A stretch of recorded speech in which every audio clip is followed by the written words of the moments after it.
Մոտ մեկ ամիս առաջ էկոնոմիկայի նախարարությունում հանդիպում է տեղի ունեցել եւ մենք քննարկել ենք այդ հանդիպման շրջանակներում ընդունել ենք ի գիտություն, որ փակ է այս պահին աշխատանքներ է տարվում, ձկնաբույծի կողմից էլ աշխատանքներ տարվում, ՍԱՏՄ-ի հետ համատեղ բոլոր ստուգումները անցել ենք, ոչ մի որակական խնդիր չունի հայկական իշխանը, ամբողջությամբ համապատասխանում է։ Մի խոսքով այդ քննարկումներից հետո եկել ենք մի եզրահանգման պարոն Պապոյանի հետ, որ անպայման պետք է դիտարկվի ձկնաբույծի աջակցության ծրագիր, որպեսզի այս դժվար փուլում ձուկ արտադրողը կարողանա դիմանալ, մինչև որ կարողանա իրեն թույլ տալ ուսումնասիրի այլընտրանք շուկաները։ Դուք փոխհատուցում նկատի ունեիք։ Տեսեք, հեսա վերջացնեմ կասեմ։ Այլ շուկաները, նենց չի որ սահմանափակումները մտցրել են, նոր ենք սկսում։ Երեք մտցրեցին, այսօր սկսեցինք սահմանափակումները ուսումնասիրել։ Գործարար համայնքը նենց է, որ ինքն իրենով բոլոր հնարավոր երկրները հետաքրքրված շրջանակները ուսումնասիրում է տարիներով հանդերձ։ Եվ այդ ուսումնասիրությունների արդյունքում է, որ ստեղծվել է եւ կենտրոնացվել է դեպի Ռուսաստանի Դաշնություն։ Խոսքը ձուկ ձկնամթերքի մասին է։ Իսկ ինչ վերաբերում է աջակցությանը, ժողովուրդ ջան, մենք պարոն նախարարի հետ քննարկման արդյունքում տեսեք, ասել ենք, որ նույնիսկ նվեր պետք չէ։ Ուղղակի աջակցության տեսակը կլինի սուբսիդավորվող վարկ, գրեյս պիրիոդ, բանկային համակարգում, համատեղ բանկերի հետ աշխատանք, որ պետությունը հայ ձկնաբույծի կողքին լինի, որ բանկը դիտարկի, որովհետև այսօր բոլոր բանկային եւ ֆինանսական կառույցները արդեն 2 ամիս է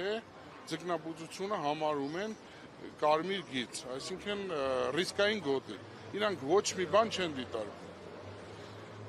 Ոչ գրավի առարկա, ոչ անգրա, ոչ մի ձև չեն դիտարկում։ Հիմա մեր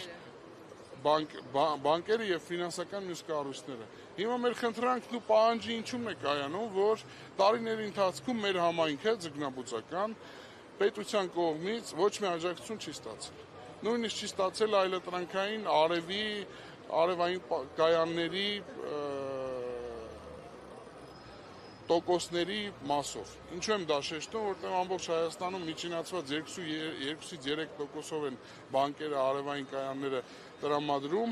նույն գյուղատնտեսությունը կլինի, արդյունաբերությունը կլինի, նույնիսկ այդ ոլորտում ձկնաբույծը 13-ից 14% է տալիս։ Հիմա տարբեր վերջի տարիների, 10 տարիների ընթացքում տարբեր ֆորս մաժորների մեջով ենք անցել։ Եղանակային պայմաններ, կուրսի տատանումներ, պատերազմի մեջով ենք անցել։ Այդ ամեն ինչը ձկնաբույծը մենակով անցել է։ Ոչ մի աջակցություն, ոչ խնդրելա, ոչ պահանջելա, հասկանալով, որ ինչքան կարում ենք դիմանանք պետությանը, չդիմենք, ավել ծանրաբերվածություն չլինի։ Բայց այս փուլում, այս սիտուացիայում դիմանալ չի լինում։ Ինչին դիմանաս, դա ինչ-որ ֆիզիկական աշխատանք չի, որ դիմանաս, հոսանք վճարելուն ոչ չդիմանաս։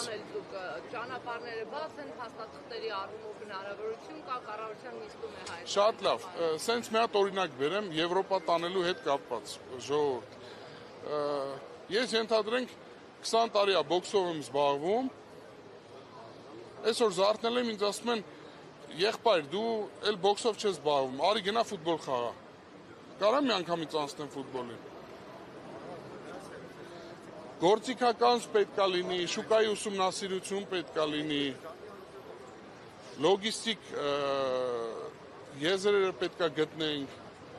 սկսած վարորդներից մինչև վերջի ստացողը, դրանք ամբողջը խնդրահարույց հարցեր են,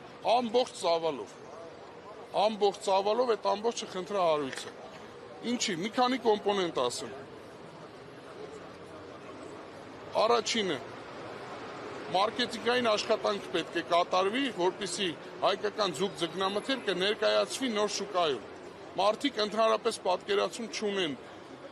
հայկական իշխանը ինչ է իրանից ներկայացնում եւ ընդհանրապես եվրոպական աշխարհում ինչի համար Եվրոպայի 450-500 միլիոնանոց բնակչության թեկուս 10%-ը պետք է թույլ տա իրան ֆինանս, որպեսզի առնի հայկական իշխան։ Ինչի համար։ Չի ճանաչում մարդը։ Եթե պոլկային գոյություն ունի Չիլի, Նորվեգիա, Թուրքիա եւ ծովային ձկների մասին է խոսքը։ Ծովային ձկները, որը որ իրենց ինքնարժեքով ու գնագոյացմամբ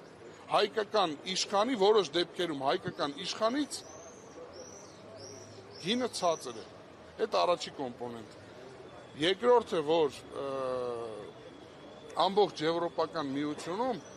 ձկան կերը ամենալավ կերը, որ համարվում է եվրոպական, չիլիսկի, նորվեգական, 1 եվրոն չի գերազանցում ձկան կերի արժեքը։ Դա 400-420 դրամ է այսօրվա կուրսերով։ Հայաստանի Հանրապետություն դրա արժեքը 800 եւ ավել դրամ է։ Դա մեզ ինչ որ բան հուշում է, թե չէ, եթե ձուկ արտադրելու մեջ 80-85% ավել է, ինքնարժեքը ձևավորվում է, ելակետային տվյալ համարվում է 1 կիլոգրամ կերի արժեքը։ Այսինքն եվրոպական համայնքը ելակետային տվյալ ձուկ արտադրողը վերցնում է 400 դրամ է, հայ արտադրողը վերցնում է 800 դրամ։ Ես անցյալ շաբաթ մի արտահայտություն արեցի, խոսքը վերաբերում էր այդ ինչ ֆոկուս պետք է անենք, որ մենք այդ հարաբերակցությունով անցնենք այդ բարիերը։ Երկրորդը, հետո հետաքրքրացնենք եվրոպական համայնքին, որ մեր ապրանքը առնի։ Երրորդը անցնենք խնդրահարույց հարցերի։ Լոգիստիկան վարորդները վիզա ունեն, չունեն։ Վարորդը այսօր ասում է, ես պիտի 8-9 ճանապարհ գնամ։ Հետս էլի մարդ պետք է նստի։ Այդ 8-9 ճանապարհին մութ անտառ է դա, այդ մարդիկ այդ ուղղություններով չեն գնացել։ Դե ասում են մի օր պիտի սկսեք, թե ոչ։ Լավ, մի օր սկսում ենք, բայց այդ մի օրը մենք չենք պատրաստում սկսել ֆորս մաժորային սիտուացիայում ու այդ մի օրը սկսել բանկային ուշացումներով, պետական վճարման ուշացումներով, հոսանքի վճարումներով, մարդիկ 2 ամիս աշխատավարձ չեն ստացել, այդ ուշացումներով եւ ամենակարևոր կոմպոնենտը ես չեմ պատրաստվում իմ ձկանը կերճ տամ, բոլոր միջինացված բոլոր տնտեսություններում այս պահին 15 օր կամ բացարձակ կերճ չեն տալիս կամ տալիս են մինիմալ։ Այսինքն այդ մինիմալ կերը 0.2%-ով եթե կերակրում ես ձկանը, ինքը ոչ աճում է, ոչ իջնում է։ Այսինքն դու կերը պրոստը լցնում ես ջուրը։ Մենք այդ 5 պայմաններում եթե պետքա մի օր սկսենք, ժողովուրդ, մենք այս սիտուացիայում այդ մի օրը չի գալու։ Ինչի չի գալու, որովհետև դու արտադրական ցիկլի հետաձգելիություն պետք է ապահովես, որ կարողանաս ինչ որ մեկի հետ պայմանագիր կնքես, ինչ որ մեկին հետաքրքիր լինես։ Ոնց եք հանդիպել ու եւ ինչ ասել։ Տեսեք, մենք մի ամիս առաջ հանդիպումը կրկնվեմ, եղել է էկոնոմիկայի նախարարի հետ, էկոնոմիկայի նախարարության շրջանակներում։ Այդ մարդիկ մեզ ոչ մի հստակ պատասխան չեն տալիս։ Այսինքն, այս շաբաթ անցավ, մյուս շաբաթ անցավ, մյուս շաբաթ, հիմա խնդրում ենք հանդիպենք փոխվարչապետի հետ, եթե այս պահին Տիգրան Խաչատրյանի հետ, եթե ղեկավարը ինքն է, բացատրենք խնդիրները Եվ աջակցություն պահանջել։ Եվ աջակցություն ենք ակնկալում ու պահանջում, եւ որս համայնքը մնա վերջը ժողովուրդ, այս ոլորտը ինքը իրանից փոքր ոլորտ չի ներկայացնում։ Կարող է ինչ որ մենք բոլորը սովորել ենք մրգից ենք խոսում, բանջարեղենից ենք խոսում, այդ միրգ բանջարեղեն արտադրողի ցավն էլ տանեմ։ Բայց ես իմ ցավը պետք է հələ տանեմ, հետո նոր մնացածի ցավը տանեմ։ Չեմ կարա ես տենց պաֆոսնի խոսեմ, էլի։ Ձեր ընկերությունը ոնց է փոչվում։ Վանկա Retail Group։ Ժողովուրդ, տեղական շուկայի հետ կապված մի բան ասեմ, որպեսզի հանրությանը պատկերացնելի լինի, քանի որ վերջի ժամանակաշրջանում բոլորը մեկնաբանություններ են թողում։ Ձեր ձուկը սենց, ջուրը սենց, կերը սենց, տեղական շուկան Հայաստանի Հանրապետությունում արտադրվում է։ Խոսքը ծիածանափայլ իշխանի մասին է, մեր բոլորի իմացած իշխանի մասին։ 25-ից 27 հազար տոննա արտադրանք ունի Հայաստանի Հանրապետությունը։ Տարեկան 25-ից 27 հազար տոննա։ Դրան ավելացնեմ 25-ից 27 հազար տոննան, ինչի հիմա վրա ձևավորվել է։ Կառավարությունը ձկնաբույծին պարտադրել է, որ մի լիտր ջերով դու պետք է արտադրես 700 կիլո ծիածանափայլ իշխան։ Այդ որ մեկնաբանություններ են գերում, ագահություն եք անում, այսքան չարտադրեիք, այնքան արտադրեիք, հիմա էլ որ պրոբլեմ չի լինի, դա պարտավորված է եղել։ Մի քիչ առաջ իմ գործընկերը այդ օրինակը բերեց։ Աշխարհում տենց պրակտիկա չկա, որ արտադրողին պարտադրեն, թե դու քանի հատ պիտի արտադրես։ Հիմա նկատում եք ներքին շուկայում այդքանը չի վաճառվում։ Տեսեք, 25-ից 27 հազար տոննա արտադրանք ունենք ծիածանափայլ իշխանի։ Միջինացված Հայաստանի Հանրապետությունից արտահանվել է 12-ից 13 հազար տոննա։ Ցուցանիշ ենք ունեցել նույնիսկ 14500 տոննա։ Խոսքը ամբողջ ծավալով Ռուսաստանի Դաշնության մասին է։ Ժողովուրդ, այդ արտահանումը 1 օրում կանգնել է, արդեն 2 օր է կանգնել է։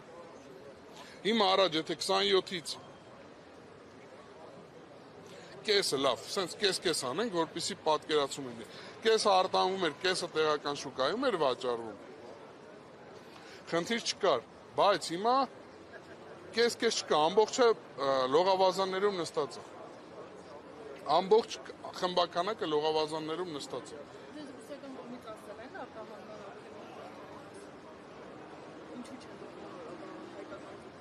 Չէ, ռուսական կողմից